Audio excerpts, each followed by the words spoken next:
ब्राह्मणों की नस्ल और पिछड़े वर्गों की नस्ल एक नहीं है, अलग है। इनकी नस्ल ही अलग है। ब्राह्मणों की नस्ल विदेशियों की है, ओबीसी की नस्ल भारत की है, मूल निवासी है। ओबीसी भारत का मूल निवासी है और इसलिए वो उसकी नस्ल और इसकी नस्ल अलग अलग है। इस बात को भी हम लोगों को समझना जरूरी है। मगर ओबीसी के लोगों को हिंदू बनाकर ब्राह्मण मुसलमानों के विरोध में लड़ाता है, भिड़ाता है। और लड़ाने और भिड़ाने के लिए उनको हिंदू चाहिए। मुसलमानों के विरोध में लड़ाने के लिए, भिड़ाने के लिए ब्राह्मणों को हिंदू चाहिए। अधिकार देने का मामला आता है, जब पिछड़े वर्ग के लोगों को अधिकार देने का मामला आता है तो कहते हैं पिछड़े वर्ग के लोगों के पास मेरिट नहीं है। मेरिट नहीं का मतलब है कि पिछड़े वर्ग के लड़के लायक नहीं है। पिछड़े वर्ग के लड़के लायक नहीं है, इसका दूसरा मतलब है पिछड़े वर्ग के लड़के नालायक है। लायक नहीं है इसका मतलब नालायक है। अंग्रेज कहते थे भारत के लोग राज करने के लायक नहीं हैं, तो अंग्रेज जो गाली देते थे ब्राह्मण भी पिछड़े वर्ग के लोगों को वही गाली देते हैं। और जो अंग्रेज गाली देते थे वही गाली ब्राह्मण भी आज हमारे लोगों को देते हैं कि लायक नहीं है। लायक नहीं है का मतलब है वो इनडायरेक्टली कहते हैं नालायक। हमारे लोगों को डायरेक्ट समझ में आता है, इनडायरेक्ट समझ में नहीं आता। तो भाषा का मामला है, क्योंकि हम लोग देसी भाषा बोलने वाले लोग हैं। हम लोग जो है देसी भाषा बोलने वाले लोग हैं। ब्राह्मण जो है ग्रंथ भाषा बोलने वाला आदमी है। तो देसी भाषा बोलने वाले जो लोग हैं उन लोगों को एक डायरेक्ट लैंग्वेज होती है, एक इनडायरेक्ट लैंग्वेज होती है। हम लोगों को डायरेक्ट बोलने की आदत है, इनडायरेक्ट बोलने की आदत नहीं है। इनडायरेक्ट समझने की भी आदत नहीं है, डायरेक्ट बोलने की आदत है। तो इस तरह से ब्राह्मणों के द्वारा पिछड़े वर्ग के लोगों को आरक्षण के विरोध में ये जो काम किया गया, ये काम उदाहरण के लिए मैंने आपको बताया कि ये लोग जब मुसलमानों के विरोध में हम लोगों को लड़ाते हैं, भिड़ाते हैं, तो वो कहते हैं इसका मतलब है मुसलमानों से लड़ने के लिए हम बहुत लायक है, मुसलमानों को मारने के लिए हम बहुत लायक है, मुसलमानों को काटने के लिए हम बहुत लायक है, नौकरी देने के लिए हम लायक नहीं, आरक्षण देने के लिए हम लायक नहीं। इसका मतलब है ब्राह्मणों को पिछड़ा वर्ग इस्तेमाल करने के लिए चाहिए। ब्राह्मणों को पिछड़ा वर्ग केवल इस्तेमाल करने के लिए चाहिए, केवल इस्तेमाल करने के लिए चाहिए। यूज एंड थ्रो, यूज करने के लिए चाहिए। यूज एंड थ्रो आपको समझ में आता है? मैं किसान का बेटा हूं इसलिए आपको उदाहरण बता। यूज एंड थ्रो क्या होता है कि किसान का बेटा होने की वजह से हम ये बात जानते हैं कि कभी कभी जो किसान लोग होते हैं वो खेती में काम करने के लिए जाते हैं और जब उनको टॉयलेट आता है तो कभी कभी पानी नहीं मिलता है तो आजू बाजू में पत्थर देखता है और पत्थर देखकर पिछवाड़ा पोंछता है और पोंछकर वो पत्थर को फेंक देता है। Use and throw reality. तो किसान का बेटा उसने किसान का उदाहरण बताया, किताबी उदाहरण हमारे पास है, क्योंकि जो तजर्बा है, अनुभव है, वो बात बता। तो ब्राह्मणों को हम लोग यूज एंड थ्रो के लिए चाहिए, यूज करो और फेंक दो, इसके लिए चाहिए। इस तरह से ये लोग हमारे लोगों का इस्तेमाल करते हैं। नरेंद्र मोदी का उदाहरण ले।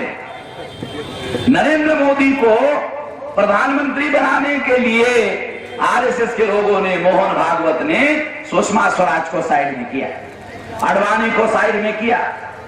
अडवाणी ने सारी जिंदगी लगा उसको साइड कर दिया, सुषमा स्वराज को भी साइड कर दिया और नरेंद्र मोदी को प्रधानमंत्री बना। नरेंद्र मोदी आपके उत्तर प्रदेश में आए, वाराणसी में आए और वाराणसी में आकर कहा गंगा मेरी मां, लोगों ने कहा उसके माँ का नाम गंगा हो जाने। अब हमारे यहाँ होता है, बहुजन समाज में गंगा महिलाओं का नाम होता है, इसलिए लोगों ने कहा उसके माँ का नाम गंगा होगा, छोड़ जाने। कुछ दिन के बाद नरेंद्र मोदी ने कहा भाजपा मेरी माँ है। ज्यादा सोचना जरूरी है। कुछ दिन के बाद कहा भारत माता मेरी माँ। तो लोगों ने कहा ज्यादा सोचना ठीक नहीं है, टेंशन बढ़ जाएगा। इतने में नरेंद्र मोदी मथुरा गया, मथुरा में गंगा नहीं है, जमुना। तो कहा जमुना भी मेरी माँ है। अब 4-4 माँ हो गई। लोगों ने सोचा 4-4 माँ के बारे में बोल रहा है, मगर बाप के बारे में बोल ही नहीं रहा, केवल माँ के बारे में बोल रहा है। कोई भी बेटा बगैर बाप के पैदा नहीं हो सकता, बाप होगा तभी ना बेटा होता है, मगर बाप के बारे में नरेंद्र भाई बोल ही नहीं रहे। साल जब प्रधानमंत्री पद का खत्म हुआ तो दिल्ली में आरएसएस का प्रमुख मोहन भागवत ने मीटिंग लगाई। लगाने के बाद में नरेंद्र मोदी अपना पूरा मंत्रिमंडल लेकर आरएसएस के मोहन भागवत के सामने शरणागत हो गए। भारत के संविधान में लिखा हुआ है कि देश का प्रधानमंत्री होगा, उसका एक मंत्रिमंडल होगा, मंत्रिमंडल के सलाह के साथ प्रधानमंत्री कार्य करेगा और जो भी फैसला करेगा उस फैसले के बारे में संसद के प्रति जवाबदेह होगा। संसद के प्रति जवाबदेह होगा, आरएसएस के प्रति जवाबदेह होगा, मोहन भागवत के प्रति जवाबदेह होगा, अशोक सिंघल के प्रति जवाबदेह होगा, बजरंग दल के प्रति जवाबदेह होगा। ये नहीं लिखा, संसद के प्रति जवाबदेह होगा। मगर नरेंद्र मोदी अपने पूरे मंत्रिमंडल के साथ दिल्ली में मोहन भागवत के सामने शरणागत हो गया, सरेंडर हो गया। तो लोगों को पता चला नरेंद्र मोदी का बाप कौन है। मालूम ही नहीं था, मालूम हो गया। मैं ये उदाहरण इसलिए आप लोगों को बता रहा हूं कि हमारे जो लोग हैं जिनको बैकवर्ड क्लासेस का कहकर बताकर हमारे लोगों को बताया जाता है, देखो ये है तुम्हारा, ये है तुम्हारा, ऐसा बताकर वोट लिया जाता है और वो वोट लेता है, हम भी वोट देते हैं और देने के बाद में फिर वो प्रधानमंत्री बन जाता है और हमारी समस्याओं का समाधान नहीं करता है या नहीं कर पाता है, अपने आकाओं का समाधान करता है। और जब अपनी लोगों की समस्याओं का समाधान नहीं करता है तो वाराणसी में जाकर गंगा की आरती करता है। मैं आपको बताना चाहता हूं कि देश के किसी प्रधानमंत्री को आरती करते हुए देखा कभी आपने? नरेंद्र मोदी के पहले जितने भी प्रधानमंत्री हुए, आपने किसी प्रधानमंत्री को आरती करते हुए देखा? वो टीवी पर आरती कर रहा है, आरती कर रहा है। अरे भाई, तुम्हारा प्रधानमंत्री का एक एक सेकंड देश की समस्याओं का समाधान करने के लिए है। और आपने हमको चुनाव में कभी ये वादा नहीं किया था कि हम अगर प्रधानमंत्री बने तो साल में एक बार आकर वाराणसी में आरती करेंगे।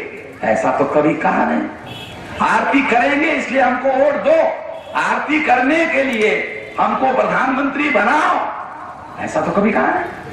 15 लाख रुपया प्रत्येक नागरिक के अकाउंट में डालेंगे, ऐसा कहकर हमारा वोट लिया, मगर ऐसा कुछ भी नहीं किया। हमारी किसी भी समस्या का समाधान नहीं किया। जब बैकवर्ड क्लासेस का बजट में प्रावधान करने का मामला आया, एक नए पैसे का बजट, एक नया पैसा ओबीसी को बजट में दिया गया। 2 बजट नरेंद्र मोदी ने पेश किए, एक नया पैसा बजट में ओबीसी को दिया नहीं। 52% ओबीसी को एक नया पैसा नहीं दिया। नरेंद्र मोदी क्या कहते हैं? नरेंद्र मोदी कहते हैं विकास होना चाहिए और मैं विकास के लिए काम करूंगा। ओबीसी का, पिछड़े वर्ग के लोगों का बगैर पैसे से विकास कैसे होगा? पैसा दिए बगैर विकास कैसे होगा? बजट में पैसा अलोकेट किए बगैर पैसा कैसे हो विकास कैसे होगा? पैसा दिया जाएगा तब तो ओबीसी का विकास होगा, पिछड़े वर्ग का विकास होगा। एक नए पैसे का अलॉटमेंट ओबीसी के लिए किया गया। मैं किसान के रेफरेंस में एक बात बताना चाहता हूं। नरेंद्र मोदी ने कम से कम 3 बार या 2 या 3 बार उन्होंने ऑर्डिनेंस निकाला किसानों के विरोध में। ऑर्डिनेंस में किसानों को मार्केट रेट से 4 गुना ज्यादा रेट दिया जाएगा, पहला कानून में प्रावधान था। 80% किसानों की सहमति से किसानों की जमीन ली जाएगी, ये भी हटा दिया। 4 गुना ज्यादा पैसा किसानों को जमीन लेने के बाद दिया जाएगा, ये भी हटा दिया गया। और जितने भी किसानों के फेवर में प्रावधान थे वो सारे के सारे हटा दिया और किसान के विरोध में ऑर्डिनेंस निकाला।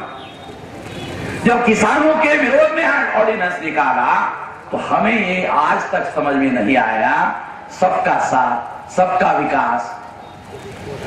किसान का साथ ले रहे हो और किसान के ही पिछवाड़े पे लात मार रहे, किसान का तो विकास नहीं कर रहे।